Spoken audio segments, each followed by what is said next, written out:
The switch to daylight saving time may have cost you an hour of sleep over the weekend. Yes, it did. But new research shows most of us were already behind on our rest. The National Sleep Foundation released the data as part of its Sleep Awareness Week, which is this week.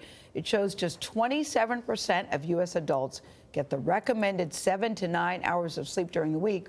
Only 10% prioritize sleep over other daily activities. Entrepreneur Arianna Huffington says a lack of sleep compromised her own health and productivity. She used that experience to create Thrive Global, a company focused on helping people put their personal well-being first. Arianna Huffington joins us now. Good morning, Arianna. Good morning. How are you? So you've been on this crusade to help people stop think it's cool to not get much sleep. How's that going? Well, actually, it's going really well, despite the latest results that Gayle mentioned, because when I collapsed from sleep deprivation, exhaustion, broke my cheekbone, and launched a sleep section on the Huffington Post, people were wondering why sleep, who cares about sleep, successful people don't need sleep. Now all that is changing, and you're just as likely to read about sleep in the sports pages because athletes talk about the connection between sleep and performance, or in the business pages. And on Thrive Global, on our media platform, we have all what we call new role models. Jeff Bezos writing about why he gets 8 hours sleep because it improves his decision making, or Eric Schmidt, or Satya Nadella, the CEO of Microsoft. So it's now becoming cool to talk about getting enough sleep. It shows you are prioritizing your performance. And the old role models were the CEOs who were sending emails at all hours in the night. And there's actually, in the national survey, it says 30% of employed adults think sending late night emails show that they care more. So that has to change too, right? Yes, well, everything is changing. Sleep is just one part, but the whole connection between well-being and performance is changing. People now realize that there is no trade-off between them, that on the contrary, when we take care of ourselves, when, as we say on Thrive, we put our own oxygen mask first, yes, then everything else is better.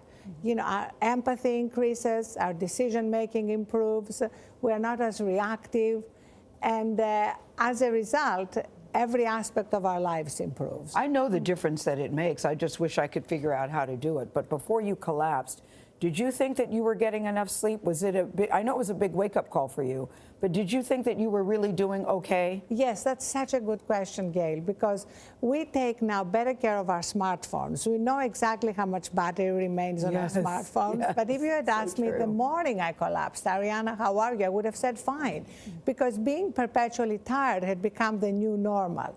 And in fact, our relationship with technology, you mentioned that in the intro, John, is so key to why so many people have trouble sleeping.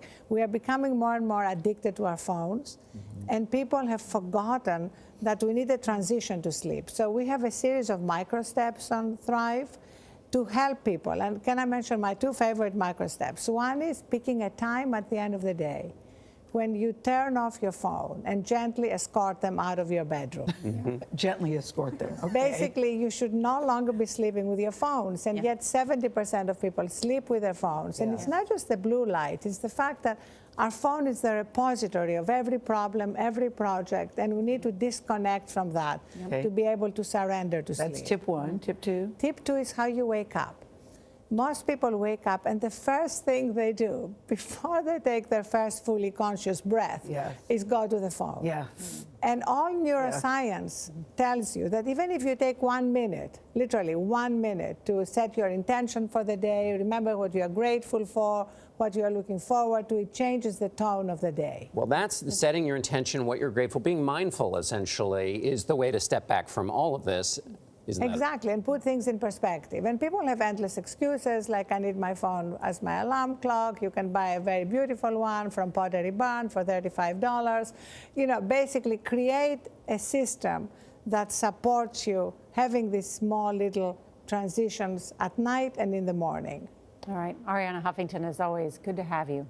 Thank you.